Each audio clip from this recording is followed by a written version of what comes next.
2024 चुनावों से पहले बड़ा दांव चल गई मोदी सरकार। महिला आरक्षण को लेकर मोदी सरकार का बड़ा फैसला। दशकों तक चली बहस के बाद सूत्रों ने बताया है कि प्रधानमंत्री नरेंद्र मोदी की अध्यक्षता में केंद्रीय मंत्रिमंडल की बैठक में इस विधेयक को मंजूरी दे दी गई है। सूत्रों के मुताबिक केंद्र सरकार ने इस बिल में 180 सीटों पर 2-2 सांसद चुने जाने का प्रस्ताव दिया है, यानी इन सीटों पर महिला सांसद के साथ साथ एक अन्य सांसद भी होगा। सूत्रों के मुताबिक महिला आरक्षण चक्रीय आधार पर होगा, यानी एक चुनाव में 1/3 सीट और उसके बाद दूसरी सीटें, यानी यही क्रम जारी रहेगा। शुरुआत में लोकसभा की 180 सीटों पर दोहरी सदस्यता होगी। इनमें SC/ST की 1/3 सीटें समुदायों के सदस्यों के लिए आरक्षित होंगी।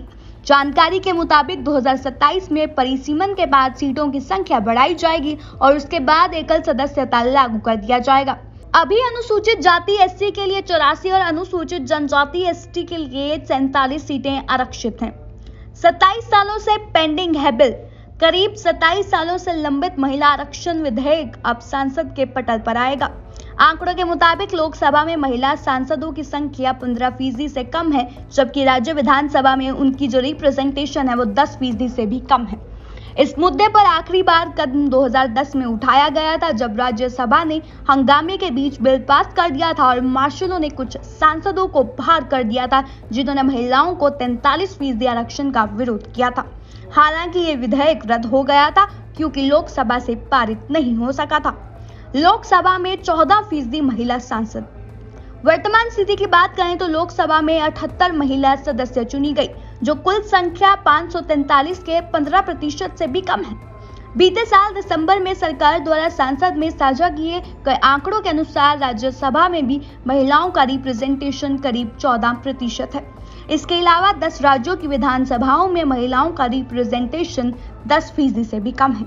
इनमें आंध्र प्रदेश, अरुणाचल प्रदेश, असम, गोवा, गुजरात, हिमाचल प्रदेश, कर्नाटक, केरल, मध्य प्रदेश, महाराष्ट्र, मणिपुर, मेघालय, उड़ीसा, सिक्किम, तमिलनाडु, तेलंगाना, त्रिपुरा और पुडुचेरी शामिल हैं।